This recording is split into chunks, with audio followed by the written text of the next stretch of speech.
ಬೇಲೂರಿನಲ್ಲಿ ಅಧಿಕಾರಿಗಳ ಎಡವಟ್ಟಿಗೆ ಮಹಾ ದುರಂತವೇ ನಡೆದು ಹೋಗಿದೆ. ಇಬ್ಬರ ಸಾವಿಯಾಗಿದ್ದು ವ್ಯಾಪಕ ಆಕ್ರೋಶ ಅಧಿಕಾರಿಗಳ ವಿರುದ್ಧ ಕೇಳಿಬರ್ತಾ ಇದೆ. ಈ ಕುರಿತಂತೆ ಒಂದು ವರದಿ ಇಲ್ಲಿದೆ. ಹಳೆಯ ಕಟ್ಟಡವೊಂದು ಕುಸಿದು ಇಬ್ಬರು ಸ್ಥಳದಲ್ಲೇ ಸಾವನ್ನಪ್ಪಿದ್ದು ಮೂವರ ಸ್ಥಿತಿ ಗಂಭೀರವಾಗಿದೆ.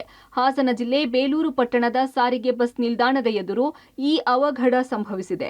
ಸಾರಿಗೆ ಬಸ್ ನಿಲ್ದಾಣದ ಎದುರು ಸತ್ಯನಾರಾಯಣ ಗೌಡ್ರು ಅನ್ನೋರಿಗೆ ಸೇರಿದ ಹಳೆಯದಾದ ಕಟ್ಟಡ ಇದೆ. ಇದರ ವ್ಯಾಜ್ಯ ಕೋರ್ಟ್ನಲ್ಲಿ ಇರುವುದರಿಂದ ಹಲವು ವರ್ಷಗಳಿಂದ ಪಾಳು ಬಿದ್ದಿದೆ. ಕಟ್ಟಡದ ಸಜ್ಜೆಯ ಕೆಳಗೆ ಫುಟ್ಪಾತ್ ಇದ್ದು ಈ ಜಾಗದಲ್ಲಿ ಬಡ ವರ್ತಕರು ಹೂವು ಹಣ್ಣು ವ್ಯಾಪಾರ ಮಾಡುತ್ತಿದ್ರು.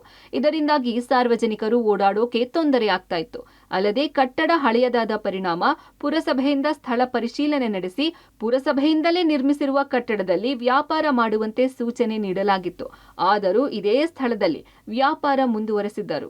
ಈ ವಿಷಯ ಗೊತ್ತಿದ್ದರೂ ಪುರಸಭೆ ಅಧಿಕಾರಿಗಳು ಕಣ್ಮುಚ್ಚಿ ಕುಳಿತಿದ್ದರು ಅನ್ನೋ ಆರೋಪ ಕೇಳಿಬಂದಿದೆ. ತುಂಬಾ ಸಲ ಇಲ್ಲಿ ಫುಟ್ಪಾತ್ ಅನ್ನ ತೆರವುಗೊಳಿಸಿ ಈ ಪ್ಲೇಸ್ ಅಲ್ಲಿ ಏನು ಇಡಬಾರದು ಅಂತ ಹೇಳಿ ನಾವು ಆ ಕಡೆ ಹಾರ್ಡಿಕರ್ ಸರ್ಕಲ್ ಹತ್ರ ಅವರಿಗೆ ಜಾಗಗಳನ್ನ ಮಾಡಿಕೊಟ್ಟಿದ್ವಿ. ಆದ್ರೂ ಸಹ ಅವರು ಇವತ್ತು ಭಾನುವಾರ ಸೋಮವಾರ ಯಾರು ಇರಲ್ವಲ್ಲ ಅಂತ ಹೇಳಿ ಕೆಲವರು ಹೂ ಮಾರ ಅಂತವರು ಅವರು ನಾವು ಎಷ್ಟು ಸಲ ಹೇಳಿದ್ರು ಸಹ ಬಂದು ಅದನ್ನ ಮಾಡ್ತಾ ಇರ್ತಾರೆ. ಆದ್ರೂ ನಾವು ಹೊಟ್ಟೆ ಪಾಡಲ್ವಾ, ತುಂಬಾ ಕಷ್ಟ ಇರುತ್ತೆ ಅಂತ ಹೇಳಿ ನಾವು ಯಾರನ್ನು ಎಚ್ಚಕ್ಕೆ ಹೋಗಿರಲ್ಲ. ಪುರಸಭೆ ಸೂಚನೆ ಧಿಕ್ಕರಿಸಿ ಅಪಾಯಕಾರಿ ಕಟ್ಟಡದ ಸಜ್ಜೆ ಕೆಳಗೆ ಕುಳಿತು ವ್ಯಾಪಾರ ಮಾಡುತ್ತಿದ್ದುದು ಗಮನಕ್ಕೆ ಬಂದರು.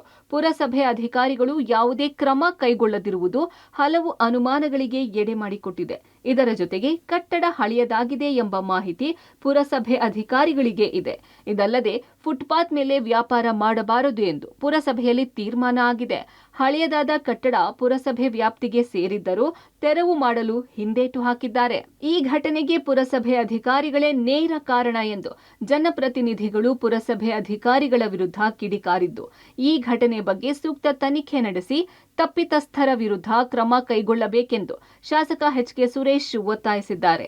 ಹಾಸನ ಜಿಲ್ಲಾ ಆಸ್ಪತ್ರೆಗೆ ಸಂಸದ ಶ್ರೇಯಸ್ ಪಟೇಲ್ ಭೇಟಿ ನೀಡಿ ಗಾಯಾಳುಗಳ ಆರೋಗ್ಯ ವಿಚಾರಿಸಿದರು. ಗಾಯಾಳುಗಳಲ್ಲಿ ಜ್ಯೋತಿ, ನೀಲಮ್ಮನ ಸ್ಥಿತಿ ಗಂಭೀರವಾಗಿದೆ. ಘಟನೆ ಬಗ್ಗೆ ತನಿಖೆ ನಡೆಯಬೇಕೆಂದರು. ಅಧಿಕಾರಿಗಳು ಯಾವ ಆಮಿಷಕ್ಕೆ ಒಳಗಾಗಿ ಬೀದಿ ವ್ಯಾಪಾರಿಗಳಿಗೆ ಮೊದಲನೇದಾಗಿ ವ್ಯಾಪಾರ ಮಾಡಲಿಕ್ಕೆ ಕೊಟ್ಟಿರ್ತಕ್ಕಂಥದ್ದು ಮೊದಲನೇ ತಪ್ಪು. ಈ ತರ ಸುಮಾರು 70-80 ವರ್ಷದ ಕಟ್ಟಡಗಳು ಶಿಥಿಲ ಸ್ಥಿತಿಲಿರ್ತಕ್ಕಂಥ ಕಟ್ಟಡಗಳ ಪಕ್ಕದಲ್ಲಿ ಮಾಡಿರ್ತಕ್ಕಂಥದ್ದು ಎರಡನೇ ತಪ್ಪು. ಇಷ್ಟೊತ್ತಾದರೂ ಸಹ ಇವತ್ತು ಏನು ಪುರಸಭೆಯ ಹಿರಿಯ ಅಧಿಕಾರಿಗಳಾಗ್ಲಿ ಜಿಲ್ಲಾಧಿಕಾರಿಗಳಾಗ್ಲಿ ಸ್ಥಳಕ್ಕೆ ಭೇಟಿ ಕೊಟ್ಟಿಲ್ಲ. ಇವತ್ತಿನ ಜಿಲ್ಲಾಧಿಕಾರಿ ಅವರ ದರ್ಪದಿಂದ ಮೆರಿತು ಅವರ ದುರಾಡಳಿತ ಅಂತಕ್ಕಂಥದ್ದನ್ನು ನೇರವಾಗಿ ಸನ್ಮಾನ್ಯ ಸಿದ್ದರಾಮಯ್ಯನವ್ರಿಗೆ ಹೇಳ್ತಾ ಇದ್ದಾರೆ. ಅದು ಖಾಸಗಿ ಆ ಬಿಲ್ಡಿಂಗ್ ಏನು ವರ್ಷ ಆಗಿತ್ತು, ಅದು ಏನಾಗಿತ್ತು ಅನ್ನೋದು ಸೂಕ್ತ ನಮಗೆಲ್ಲ ನೋಡಿ ತನಿಖೆ ಮಾಡಿದಾಗಲೇ ಗೊತ್ತಾಗ್ತದೆ. ಅದು ನಮ್ಮ ಜಿಲ್ಲಾ DC SP ಅವ್ರ ಹತ್ರ ಮಾತಾಡಿ ಅದು ಯಾಕೆ ಏನಾಗಿದೆ ಅನ್ನೋದನ್ನ ನೋಡಿ ಅದನ್ನ ತನಿಖೆ ಮಾಡುವಂತ ಕೆಲಸವನ್ನ ಮಾಡ್ತಾರೆ. ಪುರಸಭೆಯಿಂದ ಮೃತಪಟ್ಟ ಕುಟುಂಬಕ್ಕೆ ತಲಾ 50,000 ಪರಿಹಾರ ನೀಡುವುದಾಗಿ ಪುರಸಭೆ ಅಧ್ಯಕ್ಷರು ಘೋಷಣೆ ಮಾಡಿದ್ದಾರೆ. ಆದರೆ ಜೀವನೋಪಾಯಕ್ಕಾಗಿ ಬೀದಿ ಬದಿಯಲ್ಲಿ ವ್ಯಾಪಾರ ಮಾಡುತ್ತಿದ್ದ ಇಬ್ಬರು ಬಡ ವ್ಯಾಪಾರಿಗಳು ಸಾವನ್ನಪ್ಪಿದರೆ ಇನ್ನಿಬ್ಬರು ಸಾವು ಬದುಕಿನ ನಡುವೆ ಹೋರಾಟ ನಡೆಸುತ್ತಿರುವುದು ನಿಜಕ್ಕೂ ದುರಂತವೇ ಸರಿ. Shashidhar BC public TV Hassan.